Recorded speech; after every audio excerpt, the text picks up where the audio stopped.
Ferns can add a soft, delicate touch of green to your garden, whether in a cool, damp, shady corner or a bright, sunny spot or clinging to a tree. Ferns are a diverse and an adaptable group of plants. There's one to suit every indoor and outdoor space, and they're all gathered here together in the Fern Shade House at Curanga Native Nursery, east of Melbourne.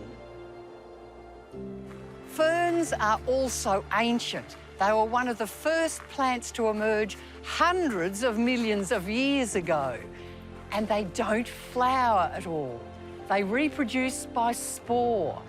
And worldwide, there's over 10,000 different species, of which Australia has more than 400. So let's go fern exploring.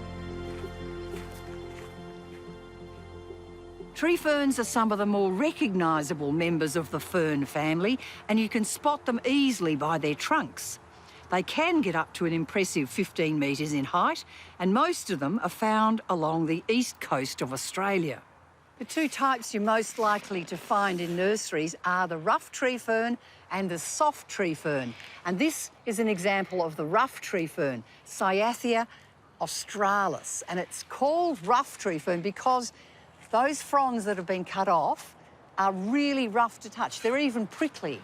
Compared to the Dicksonia antarctica, or the soft tree fern like this one, which is really pattable. The hairs are all part of the root system.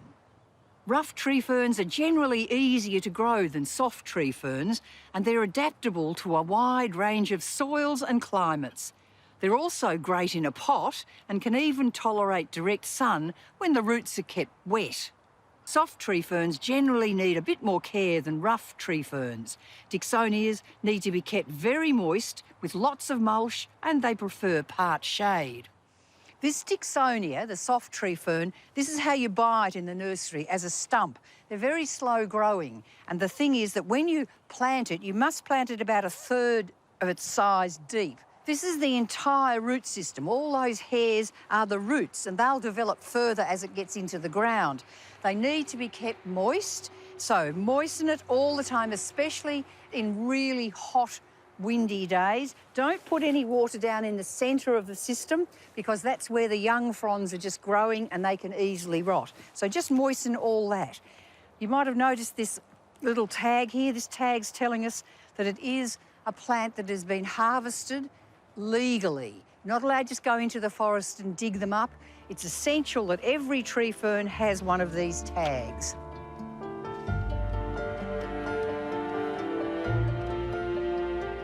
Ferns also grow well indoors. This is because the dappled, filtered light in our homes is ideal for growing species that require more delicate lighting conditions.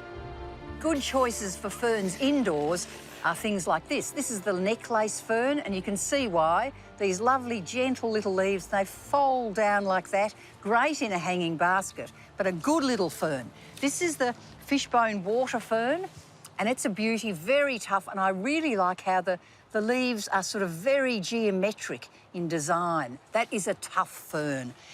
And this one is my favourite. It's the bird's nest fern, Asplenium nidus, and it's a beauty because it's got these tough lime green leaves that form a rosette into the middle where the new fronds just emerge, and I love watching those new fronds just emerging.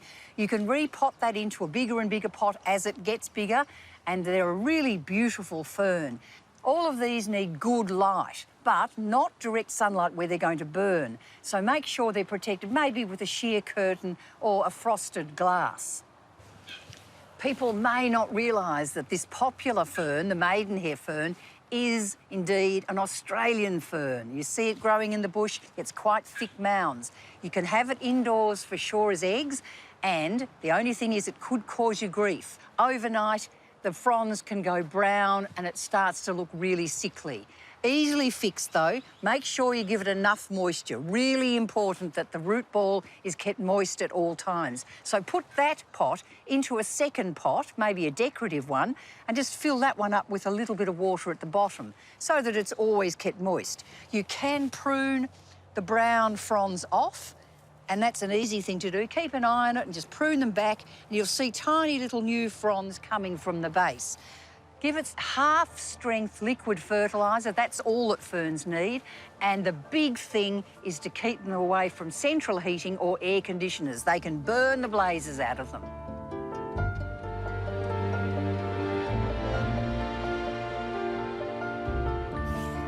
Many ferns have evolved to grow as epiphytes.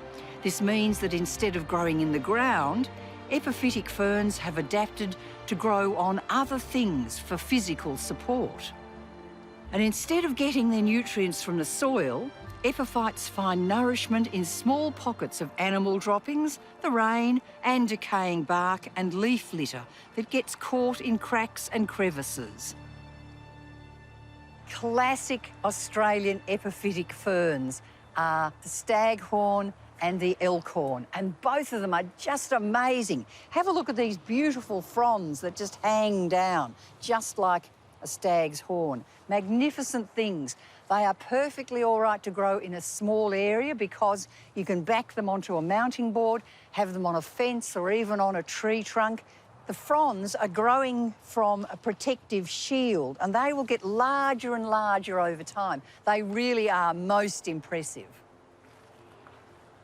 People often wonder what's on the back of the fern leaves. They look at that and they think, oh, is that a disease or a problem, a bit of scale? It's not. They are the spore sacs, and they're a beautiful pattern on the back of the leaves, and each one of those little dots has got plenty of spore in there, fine as dust, and that then spreads by wind or whatever into a moist situation, and that is how ferns reproduce. Ferns have a bit of a reputation for being delicate beauties, and in some ways that's justified. All ferns require water to reproduce, which means that most ferns are found in warm, damp areas. But some tough ferns have learnt to store water in their roots underground, so they get by on not much water at all. Here's some really tough ferns, and these are great. This is the prickly rasp fern. If you touch it like that, it just feels tough and rough, but it's got a pretty aspect because the end of the fronds are slightly pink. In fact, when the new frond comes out, it's actually red, and it just is a beauty. It has an underground rhizome that grows out like that and then pops up, so let it spread a little bit in the garden. And this one is the mother shield fern, a very tough one, and I love the way that the fronds just hang down like that. Very, very elegant. And this one has always been a beauty. It's called hen and chicken fern, or asplenium. And why it's called hen and chicken is because you often see on the fronds little plantlets growing, like that one there. And they will actually grow down, and as soon as they touch the soil, they'll root, and then you can take that off and you've got a new plant. But these are beautiful plants. I'm going to make a fern tower, or as I like to call it, a towering inferno. Anyway, you need these materials. A tree fern stump that's been carved out, just enough so a plant can go in the middle of it. You can buy those from specialist nurseries, or if you've got an old dead tree fern, that's fine too. You need, of course, some potting mix to go into the cavity, and I'm using premium grade potting mix, which is easy to come by. Then you add 50% of that, and then 50% of these large chunks of orchid mix, because that's really giving the good drainage that the ferns love. And then 1 handful or a little bit more of charcoal. Now, that always sweetens the soil, plus it's adding a little bit of drainage, and that's a good thing too. So mix all that up.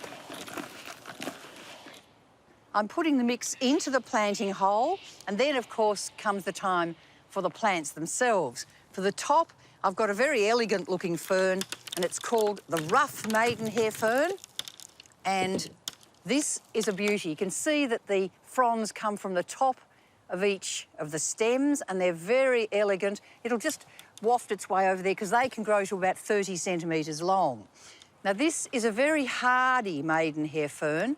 and it'll grow well as long as you keep it moist. You can see that there's little tiny root hairs that are quite healthy. They'll be fine, and I'm just tickling the roots out so it fits into this cavity in the tree fern stump.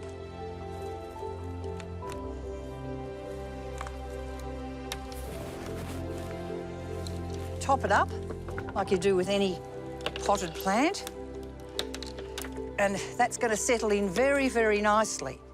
The next bit is the epiphytic fern, and this is the elkhorn, and that's just going to go round like that, and I'm going to attach it with a bit of twine, just putting it round like that, quite tight.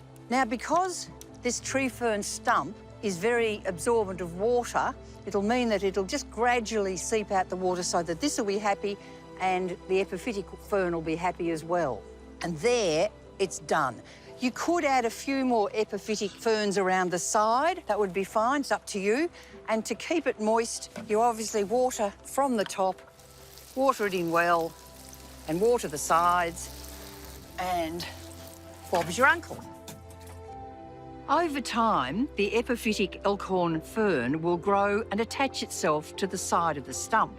When this happens, you can either cut the twine or let it decay itself and enjoy your tower of fern power. So, for indoors or outdoors, and for some refreshing green foliage, why not grow an Australian fern in your garden?